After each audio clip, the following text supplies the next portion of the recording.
पर भगवान शंकर को धतूरा क्यों चढ़ाया जाता है, वो धतूरे का प्रमाण क्या कहता है?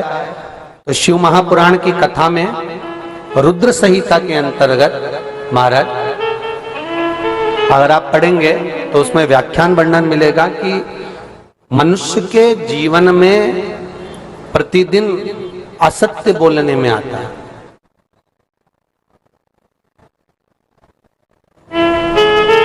उसके मुख से कई बार असत्य का संबोधन निकल जाता है, झूठ निकल जाता है, असत्य निकल जाता है।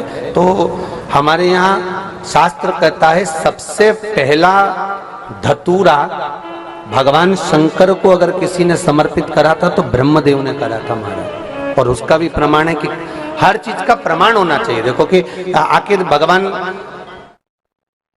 के मंदिर के पीछे क्यों नहीं प्रणाम करते, तो उसका भी प्रमाण होना चाहिए। कि कोई आपसे पूछे तो आप बता तो सकते हो, केवल कथा के माध्यम से नहीं, आप उसको बता सकते हो कि ये कारण है।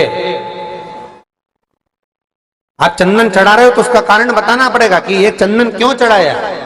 चावल चढ़ाया तो उसका कारण बताओ कि अग्नि पुराण में लिखा है कि अक्षत की महत्वता क्या है।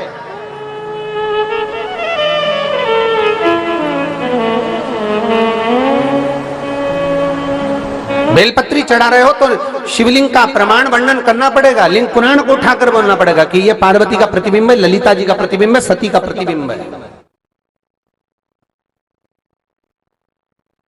एक एक चीज को आज के समय में अगर आप किसी को कोई राय दे रहे हो, कुछ बता रहे हो, तो प्रमाणित करना पड़ेगा कि ये आपको यहां से इसका वर्णन है और आपको ये करना पड़ेगा, उसके अनुसार ये कर्म है।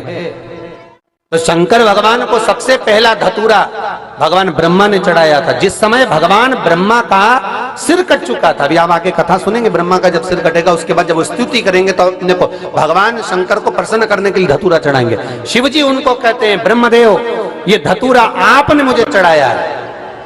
और क्यों चढ़ाया? क्योंकि आपने असत्य बोला था, उस असत्य को नष्ट करने के लिए आपने मुझे धतूरा समर्पित करा। इसलिए हिंदू धर्म में नियम है, महीने भर में, 2 महीने में, 4 महीने में, 6 महीने में, साल भर में, 2 साल में, 1 साल में कम से कम एक धतूरा शंकर भगवान को समर्पित करना चाहिए। जिस दिन धतूरा समर्पित करो उसके पहले जितना समय निकला उसमें आपने अगर झूठ बोल भी दिया हो तो भगवान शंकर उसको नष्ट कर दें, इसलिए उस धतूरे का समर्पण होता है।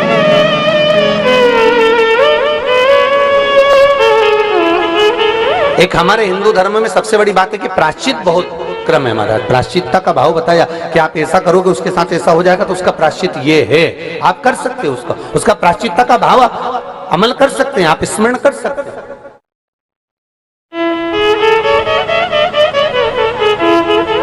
दोस्तों, प्रदीप जी की ऐसी शानदार वीडियो देखने के लिए अगर आप चैनल पर नए हो तो इसको सब्सक्राइब कर लें, क्योंकि हम ऐसी वीडियो हर रोज डालते हैं और एक से एक वीडियो आपको मिलेगी।